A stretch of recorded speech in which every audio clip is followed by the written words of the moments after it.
Os laços afetivos que unem os homens têm importância fundamental na formação da sociedade. Como esses laços são construídos e as consequências da sua ruptura serão discutidos pela filósofa Olgária Matos no Café Filosófico de hoje, que tem como tema a perda da amizade. Este programa faz parte da série A Ação, o Medo, a Incerteza e a Dor, sob a curadoria de Renato Janine Ribeiro. Fique agora com mais um Café Filosófico.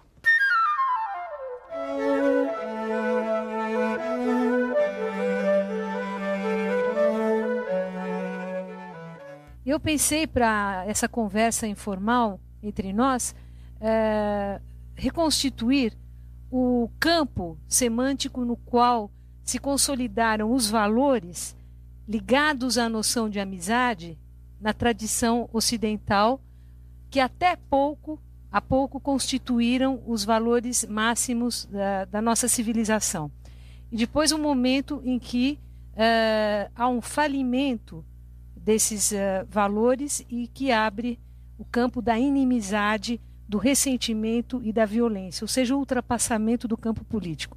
Então, para nós entendermos o que seria a amizade politicamente concebida, que em grego se diz filia, de onde as palavras filantropia, filarmônica, cinefilia. Então, essa constituição da amizade, da filia, de que maneira ela se desenvolve na nossa tradição ocidental e em que momento a oposição amigo-inimigo inviabiliza a consolidação de um campo político para além da sua conotação de violência.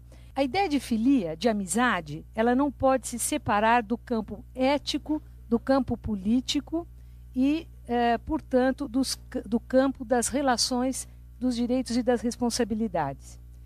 A palavra ethos, de onde procede a ética, tal como nós a conhecemos hoje, ética nós traduzimos normalmente por hábito.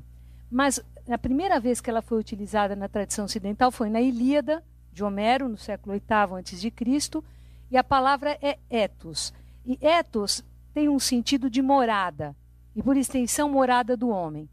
Na Ilíada, Homero diz em algum momento que o corcel indomado, quando ele está acorrentado, ele se esforça pela liberdade e, ao consegui-la, ele desata numa velocidade a galope até o momento onde ele para, que é o seu ethos, o lugar onde ele se sente bem, a sua morada, o espaço que lhe confere identidade. Por extensão, depois, ethos passou a ser morada do homem, no sentido sagrado. E no século V, quando se constitui, vamos dizer, a tradição mais próxima a nós, sobretudo quando Aristóteles elabora essa ideia de filia, nós vamos ter, então, uma sequência ethos, ethos, exis, onde ethos significa hábito, ethos significa caráter e exis, caráter adquirido. Portanto, a ideia da ética significa um caráter adquirido. Ora, e qual é o caráter que o homem grego, pela filia, procura? É o caráter moderado, é o caráter justo e é o caráter que se aproxime da perfeição.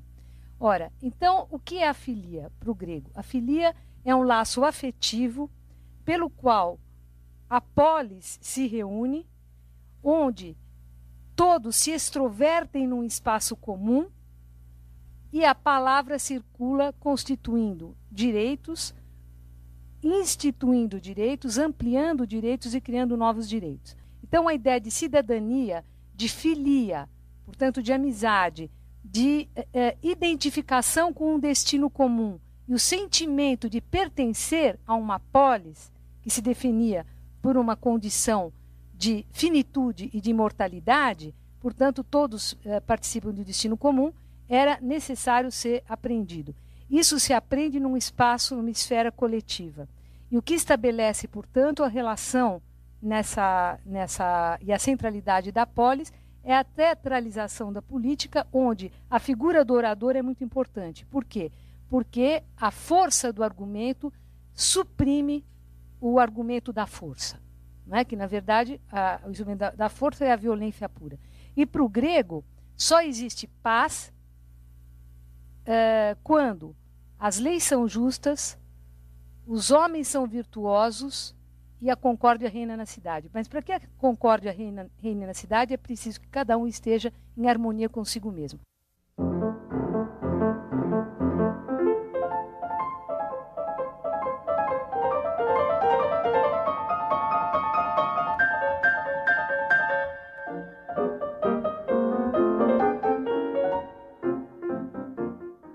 Portanto, não existe na Grécia a ideia de indivíduo, existe a ideia do indivíduo cidadão.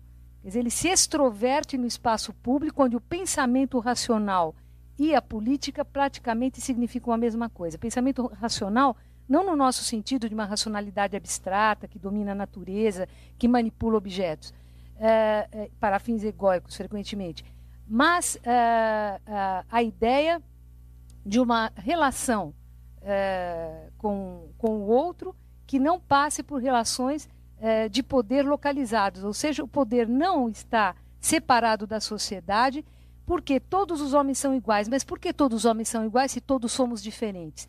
Todos os homens são iguais na polis grega, os que participam da polis, porque todos igualmente legisladores. Então todos são igualmente responsáveis, e tudo isso se faz pelo diálogo, não é? Etimologicamente, dia significa através de, logos, palavra. Então tudo se faz através da palavra.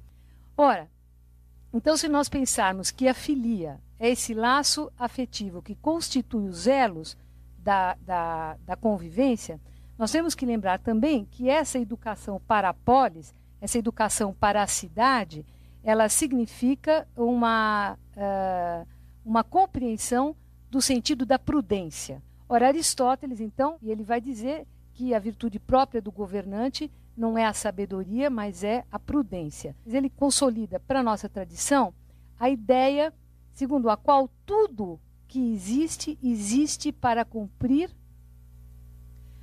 uma perfeição que lhe é própria. Nada existe por acaso. Tudo existe para cumprir um determinado fim, existe uma teleologia, e esse fim último é o sumo bem. E o sumo bem significa, no caso da ética e da política, viver em harmonia consigo mesmo e em concórdia na cidade. Aristóteles se pergunta, por que existe a flauta? Nós podemos responder, a flauta existe para ser tocada. E que Aristóteles diz, não, a flauta existe para ser tocada bem. Para que existem os olhos? Os olhos existem para ver. Não, os olhos existem para ver bem. Portanto, essa ideia de perfeição, essa ideia de sumo bem, dos fins últimos a que cada ação conduz, nos leva a uma reflexão e levava Aristóteles, então, a organizar esse pensamento e se perguntar por que é que os homens se reúnem para viver numa coletividade, por que é que os homens se reúnem para viver numa cidade. Ele diz que os homens se reúnem para viver numa cidade porque eles querem viver bem e cada vez melhor. Então essa é a definição da polis para Aristóteles na Política, um livro que se chama Política. Os homens se reúnem para viver bem e cada vez melhor. Ora, de onde a importância da paideia, da educação formadora do caráter prudente, do homem virtuoso e das leis justas. Ora, esse ideário ele se desenvolve, depois nós vamos ter um grande momento no Renascimento, em que é cunhada pela primeira vez entre os séculos XV e XVI, mas ainda no século XV, um filósofo que se chama Pico della Mirandola, escreve um livro que se chama Da Dignidade do Homem. Então, a noção de dignidade aparece pela primeira vez num período de trânsito, digamos, entre o fim da Idade Média, o que nós vamos chamar de Idade Moderna, onde a ideia de conhecimento se faz pelas noções de microcosmos e macrocosmos. E todas as belezas do universo estão à disposição do homem para que o homem possa dela se servir para aperfeiçoar a sua convivência com os outros homens e com os outros viventes do universo, para depois nós podermos melhor cantar a glória de Deus.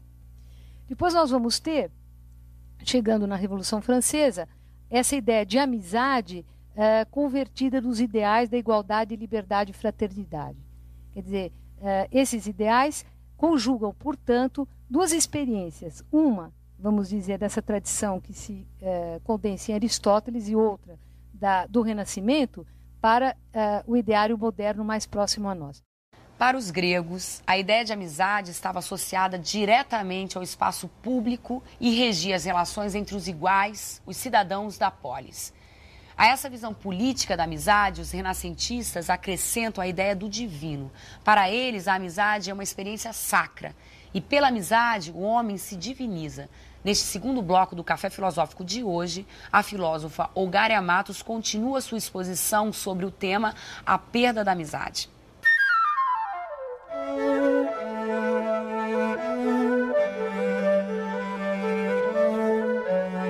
Eu cito ainda, no Renascimento, além de Píccolo della Mirandola, La Boétie. Eu gostaria de falar um pouco sobre La Boétie para aproximá-lo de Aristóteles e mostrar também as diferenciações que se estabelecem. Não sei se vocês conhecem esse autor, La Boétie, no século XVI. Ele escreve um livro que se chama Discurso da Servidão Voluntária. Já esta denominação pode nos parecer paradoxal, porque nós sabemos a tradição cristocêntrica que a servidão é o contrário da liberdade, não é? É uma ação que se realiza por coerção e não por escolha, e o voluntário é o ato livre, é o que é realizado sem coerção. Ora, como é que é possível escolher livremente a própria opressão? Não é o discurso da servidão voluntária. E ele se pergunta nessa obra por que os homens escolhem livremente seus próprios opressores? Por que é que a vítima se torna perseguidora de si mesma? E ele se pergunta por que o tirano, que tem apenas 2 olhos, está dotado de milhares de olhos para vos espiar? Por que o tirano, que tem apenas 2 mãos, está dotado de milhares de mãos para vos pilhar? Por que o tirano, que tem apenas 2 pés, está dotado de milhares de pés para vos esmagar? E ele diz: sois vós e apenas vós que construís o corpo monstruoso do tirano. E na sequência, obviamente, ele se encontra nessa tradição grega da filia, da amizade, e ele vai dizer que o tirano é o simétrico oposto do amigo. Não é? Porque o tirano não tem nem amigos nem colaborador fiel, porque ele governa e ele mesmo vive no medo. Ele governa tanto no medo que ele tem que produzir nos seus súditos, quanto no medo que ele tem de ser traído pelos seus acompanhantes. Ora, então, La Boétie se pergunta, chama-se a isso viver? Quer dizer, os servidores do tirano precisam viesar, enganar, mentir, usar estratégias, tem medo de ser traído pelo outro, perder o seu cargo, o seu prestígio, o seu poder. Quer dizer, então esse é um mundo, não é, onde há uma impossibilidade da amizade. E La Boétie diz o seguinte: entre os maus, quando eles se reúnem, é um complô e não companhia. Eles não se entretêm, eles se entretemem. Eles não são amigos, mas cúmplices. Ora, então, os amigos, a ideia de amizade, ela é indissociável da ideia da liberdade. Quer dizer, eu falei há pouco, com Aristóteles, no espaço público, todos são iguais, porque um laço afetivo cria uma associação política, onde todos são igualmente legisladores, e é o que define o humano. Ora, então, qual é a virtude da filia para La Boétie? É que os amigos são aqueles que a amizade ela é uma forma de laço que se estabelece entre os homens, onde cada um supre aquilo que a finitude determinou no outro. Portanto, apenas nas relações de amizade, o amigo quer que o seu amigo seja o que ele é e tenha o que ele tem. E cada um supre no outro aquilo que lhe falta. Ora, então, a amizade ela é uma forma de imitação do divino. Por isso, La Boétie diz que a amizade é a experiência sacra e sacrossanta. Por quê? Porque ele glosa Aristóteles e, ao mesmo tempo, vai além do que diz Aristóteles. Ele diz, se pela política nós nos humanizamos, pela amizade nós nos divinizamos. Então, nessa tradição da filia, é que nós vamos chegar aos ideais da Revolução Francesa, que levam mais de 100 anos para se consolidar como conquista coletiva.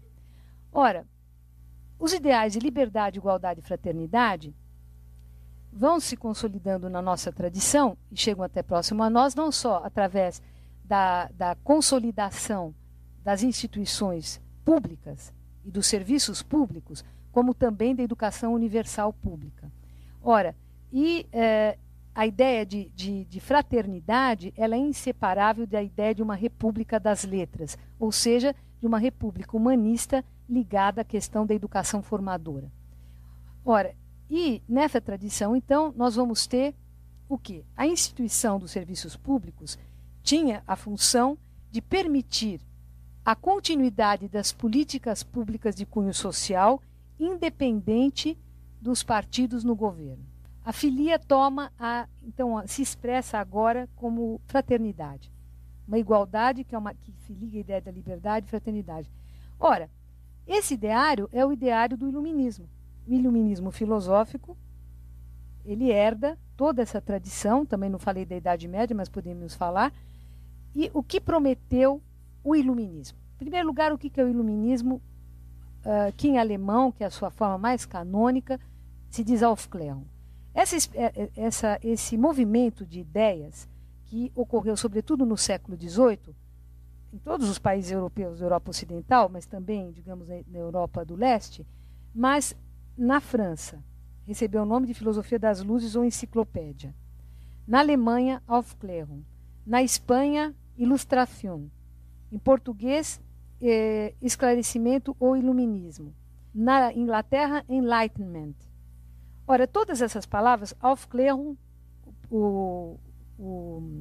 a palavra raiz é klar, Aufklärung, Klärung, klar, claro. Enlightenment, light, luz. Iluminismo, luz. Esclarecimento, claridade. Enfim, com a metáfora da luz, o século XVIII europeu constituiu um ideário onde se entendia que, pelo pensamento racional, os homens eram capazes de combater as sombras do obscurantismo. Quer seja o obscurantismo no conhecimento da natureza, quer seja o obscurantismo na política, quer seja o obscurantismo na moral ou na religião. Ora, então, o iluminismo prometeu emancipação do homem com relação ao medo. Prometeu emancipar o homem do medo com relação à natureza de que maneira? Conhecendo a natureza. Então, conhecendo as leis que regem a natureza em todas as suas partes. Então, vamos dizer, o que o mito ou os ritos estabeleciam com a natureza? Quando não havia ciência, diziam os iluministas, o homem se relacionava com a natureza através do mimetismo. Então, o sacerdote mediava as relações do homem com a natureza, realizando gestos de cólera ou de apaziguamento para imitar a própria natureza de maneira a acalmar as forças desconhecidas. Então, um diálogo comunicativo se estabelecia entre o homem e a natureza a fim de apaziguá-la. Então, imaginemos o seguinte: o primeiro homem, se houvesse um homem em estado de natureza, que obviamente não existe, mas o primeiro homem que deve ter se aterrorizado com o trovão e com o relâmpago, é aterrorizante. Quando eu desconheço absolutamente o que ele me ameaça de morte. Mas quando eu digo, é Zeus, que está descontente com os homens, que não lhe prestaram os devidos sacrifícios, encurta o nosso medo, encurta o desconhecido. Ora, o que diz a ciência? Isso é mito, isso é o irracional. O que promete a ciência? Emancipar o homem do medo, fazendo-o senhor de uma natureza desencantada. O que significa esse desencantamento do mundo, esse desencantamento da natureza? Significa despojar a natureza dos seus aspectos místicos, míticos, sagrados e proféticos. Então, o iluminismo prometeu emancipar o homem do medo e fazê-lo senhor de uma natureza desencantada. Prometeu o fim do obscurantismo religioso e prometeu emancipação política. A tal ponto que Kant diz o que é o esclarecimento. O esclarecimento é a saída do homem da sua minoridade e o alcance da sua maioridade, ou seja, da sua autonomia intelectual. É ousar pensar por si mesmo, e não através do pensamento de outrem. Ora, e Kant dizia, que é um dos grandes momentos do iluminismo filosófico, ele diz: todas as coisas que podem ser comparadas, elas podem ser trocadas e têm o preço. Todas as coisas que não podem ser comparadas, não podem ser trocadas, não têm preço, mas dignidade, que é o homem. Ora, então, a ideia de amizade, de liberdade, de dignidade humana estão relacionadas à ideia da emancipação do homem, de forças desconhecidas, de forças que o dominam sem que ele as controle, de maneira a promover a sua autonomia, tanto moral quanto intelectual. Ora, se o iluminismo prometeu emancipar o homem do medo, da natureza, hoje nós temos medo daquilo que o homem mesmo faz. Quer dizer, hoje o homem tem muito mais a temer do que a própria natureza. Não é? Então, o homem não faz... Marx, no século XIX, ele dizia, os homens fazem sua própria história. Quer dizer, hoje se torna uma charada de mau gosto dizer que os homens fazem sua própria história. Os homens fazem a natureza. Não é? Nós estamos fazendo natureza. Quer dizer, pelos artifícios, nós fazemos a natureza artificial. E nós temos, então, muito mais a temer do que as forças desconhecidas da natureza. Nós temos a temer as forças que nós mesmos produzimos. Bem, e voltando, então, à questão da amizade, então nós temos todo um ideário que se constitui no sentido agregativo. Então nós temos um campo semântico onde amizade, liberdade, felicidade, bem-estar, coletividade e paz definem. E nós temos um outro campo semântico, que é o da inimizade, do ressentimento, da violência e da guerra. Não é? São dois campos que eram totalmente separados, pelo menos como forma de pensamento e como esforço coletivo para conseguir uma paz perpétua, que faliu. Então, o que se passou da constituição desse sujeito soberano, onde cada um era autônomo para pensar por si mesmo e poder atuar livremente no espaço comum, para a experiência da contemporaneidade. Então, nós devemos pensar nas questões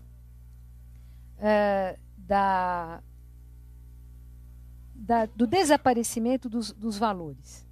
Não é? Nós podemos até nos perguntar em que momento a vida deixou de ser um valor relativo e deixou de ser valor. Quer dizer, a vida não tem mais valor nenhum, seja pela violência que nós conhecemos, seja na forma das violências das guerras, do terrorismo, seja terrorismo do Estado, seja terrorismo como forma de ação ressentida contra a arrogância dos Estados. Liberdade, igualdade, fraternidade. Com esses lemas, o iluminismo tomou para si a tarefa de libertar os homens do medo e do obscurantismo. Mas com o advento da sociedade de massa e do consumismo, as relações entre os homens mudaram e o ressentimento vem tomando cada vez mais o lugar da amizade. É sobre isso que a filósofa Olgária Matos fala agora.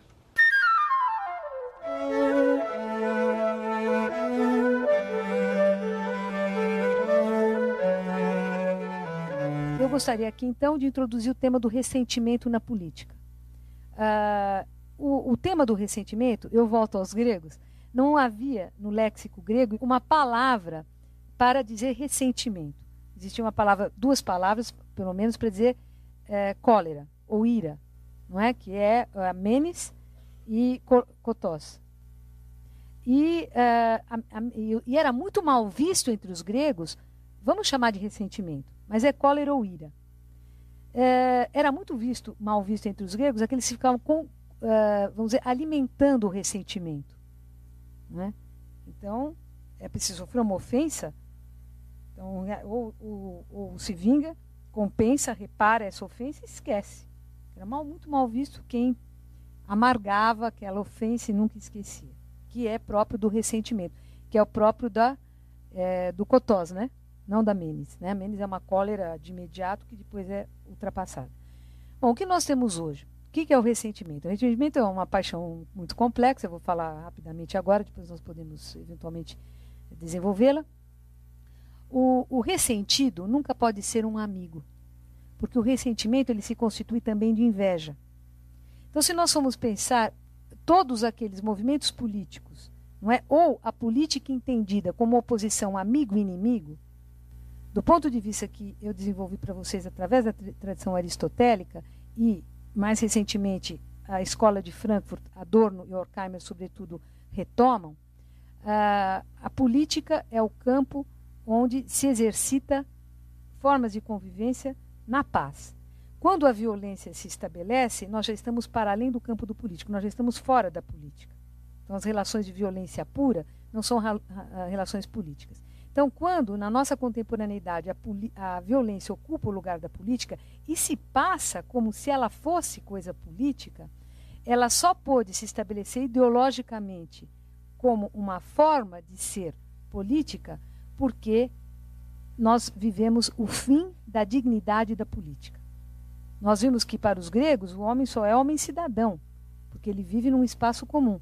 Quer dizer, nós desacreditamos totalmente a política, não é? Então, isso abre espaço para o estabelecimento das relações de violência que se fazem passar por formas de exercício de poder. O poder significa a possibilidade do confronto das diversas forças através da palavra, mas não da palavra abstrata, de uma palavra afetiva, não é? De uma palavra que possa levar em consideração relações de igualdade. O ressentimento, ele emerge sobretudo quando há uma oposição praticamente vivida como intransponível pelo ressentido entre o que ele quer e as forças que o ultrapassam e pelas quais ele não se sente ouvido. Então, vamos dizer, essa lacuna, esse ato entre as minhas forças, a minha impotência e que eu imagino que forças absolutamente incomensuráveis se abatem sobre mim, eu não tenho nem poder sobre elas, estabelece, por um lado, o medo e, em seguida ao medo, o desejo de vingança. Não é? Ou seja, se constitui o ódio.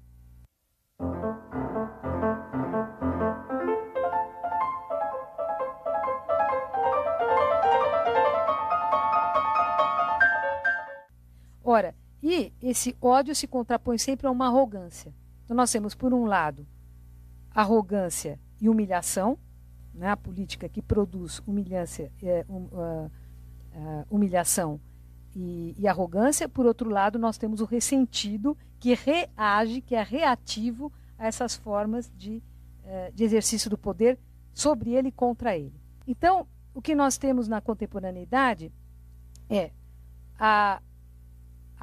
o abandono das grandes questões gregas.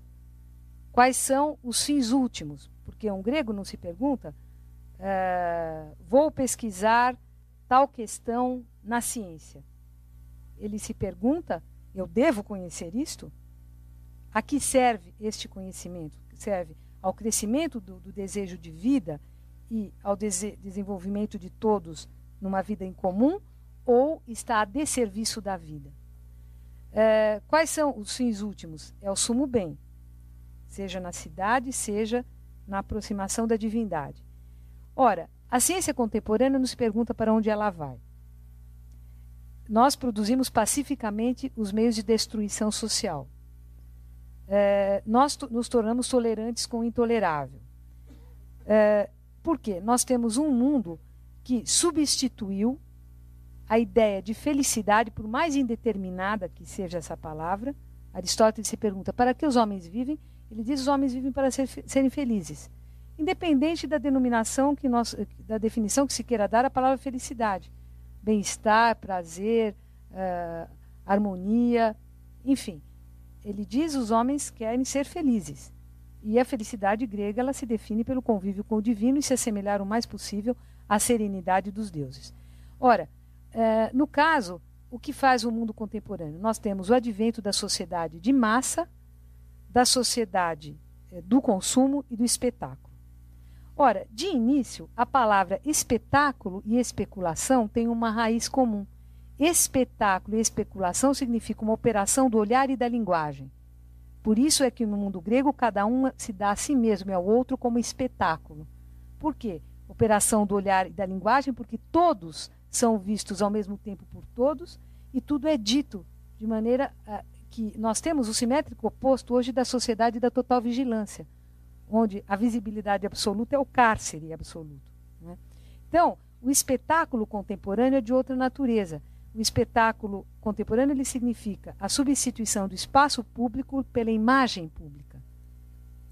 Portanto, nós temos uma edição da realidade, uma realidade que é editada pela ficção, sobretudo imagética, mas também pelas notícias de jornal, pelas revistas, etc. Bom, então nós temos a sociedade de massa. O que diferencia a sociedade de massa de uma sociedade de classes? Ora, Marx falava em luta de classes. O que define as classes sociais para Marx? As classes são definidas por interesses comuns. Por isso ele dizia, há uma oposição que não se resolve entre burguesia e proletariado. E Marx fazia, como nós sabemos, um elogio da violência, como emancipadora do homem. Ora, isso é uma das maneiras de ontologizar a violência, dizer que a vida em comum dos homens, ela se faz, a política se faz através da violência. No Manifesto Comunista, por exemplo, Marx dizia, apesar de ter sido um maior, enfim, filósofo que tenha compreendido como se produzem, né, e se reproduzem as circunstâncias que geram justamente o fim da impossibilidade da paz na sociedade. Mas ele fazia um elogio da violência, homem que era herdeiro também do iluminismo.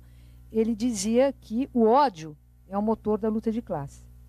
Então, que o ódio de classes é aquilo que pode emancipar o proletariado. Então, o burguês, aquilo que Marx chamava da burguesia, porque hoje a palavra o burguês tem outro sentido, mas a burguesia, como classe social, tinha interesses conflitantes com os interesses do proletariado.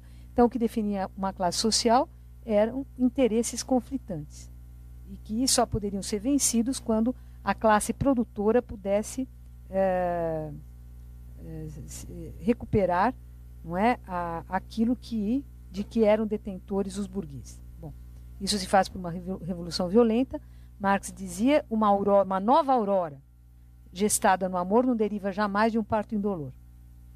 Bom, isso dito, nós temos a sociedade hoje de massa. A sociedade de massa se caracteriza justamente por não ter um interesse comum. Por quê? Porque nós temos o fim da centralidade do trabalho. Nós não temos, um trabalhador não tem, se nós vamos olhar um computador ou um automóvel, quer dizer, cada peça é comprada de um lugar diferente do mundo. Então, o trabalhador que produziu uma peça, ele não tem a menor ideia do trabalhador que na outra parte do mundo produziu a outra.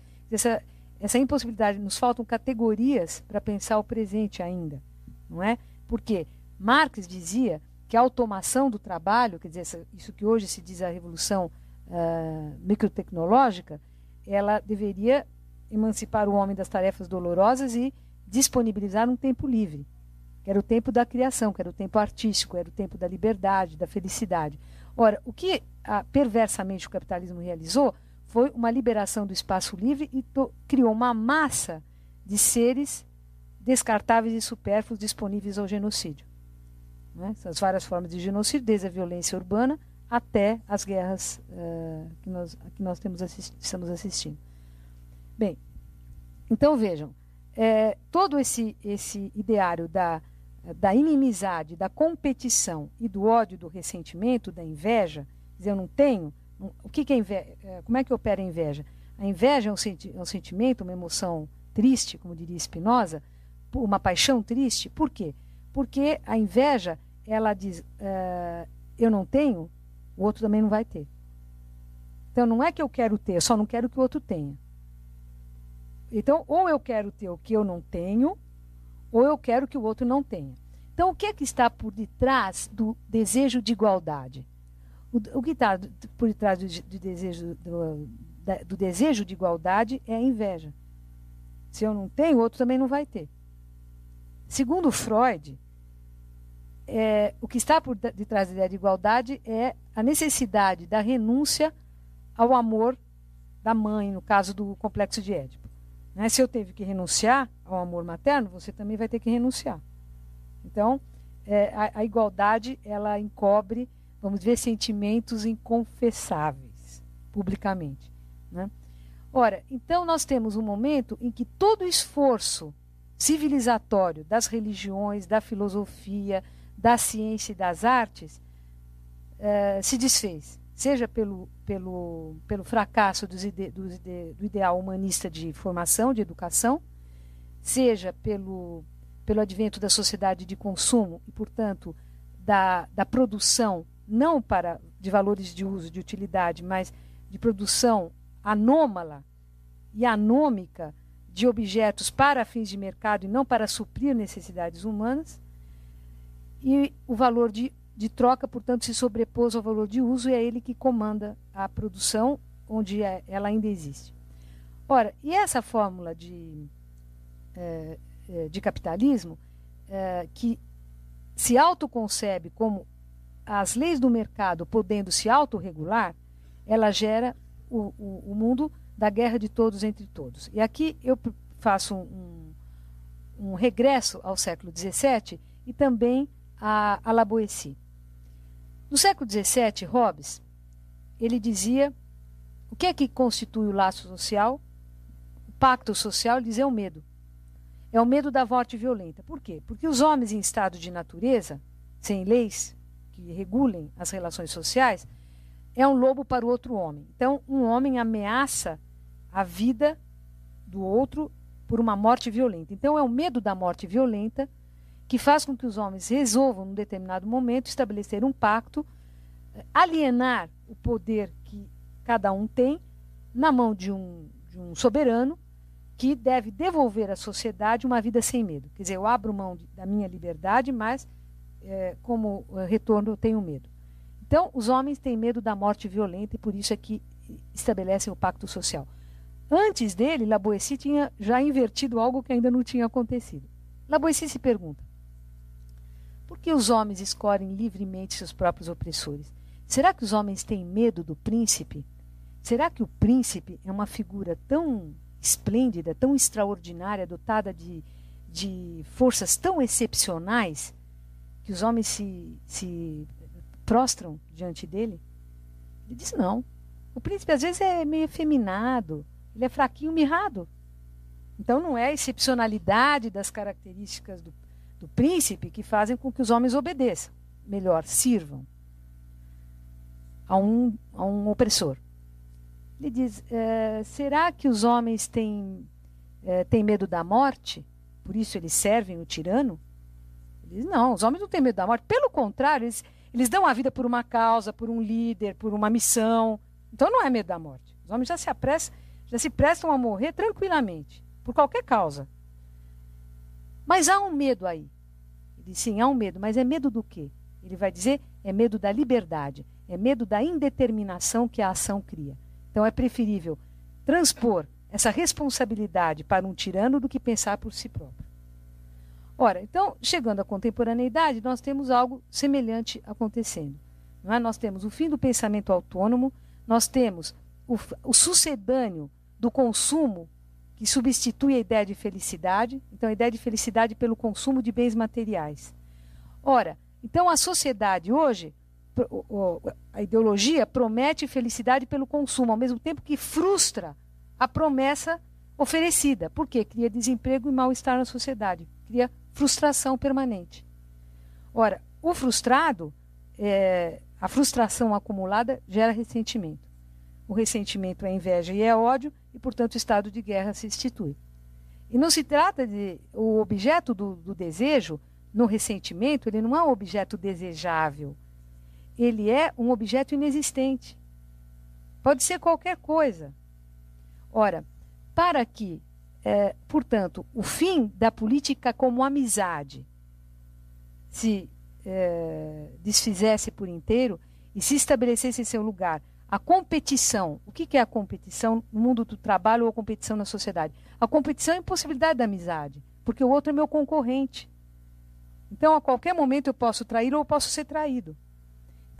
Então gera falta de solidariedade, a impossibilidade da comiseração e da compaixão.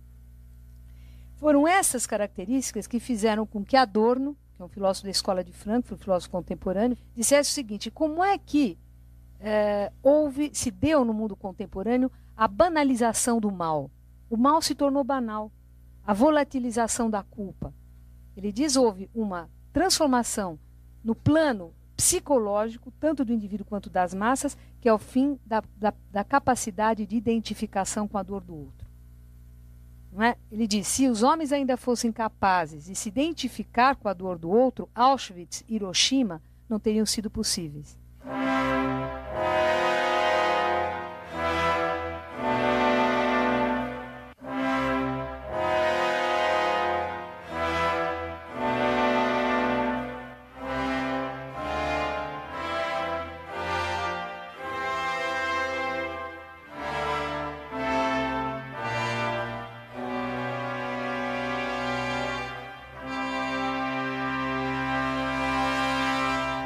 Se tornaram possíveis e constituíram na modernidade o emblema do mal radical, é porque esses fenômenos aconteceram entre massas aparentemente pacíficas. Como é que passivamente foram aceitas as atrocidades?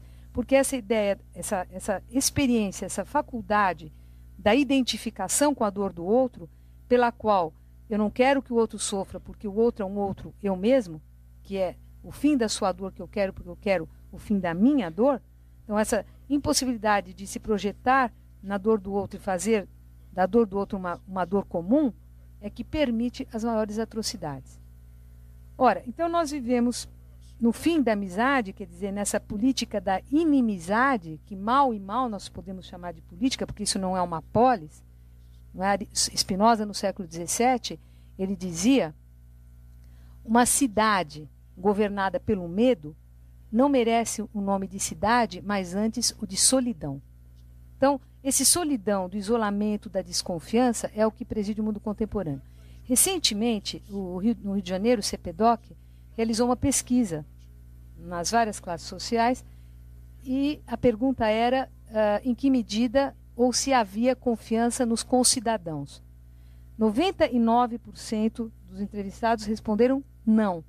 E a confiança existia, em primeiro lugar, na família, segundo, nas ordens religiosas, em terceiro, os amigos, e, portanto, nós estamos no mundo pré-político ou extrapolítico. Mas a ideia de um espaço comum, onde eu não tenho a proximidade ou fraternidade com o outro, mas o outro me ameaça e me atemoriza, é, vamos dizer, a dessocialização do laço social. E, voltando a Adorno se perguntava por que nós chegamos a esse ponto e qual é esse diagnóstico do presente. Ele vai dizer que nós vivemos uma crise. E ele diz, essa crise que se chama de crise social ou crise da sociedade, ele diz, é um defeito na capacidade de amar.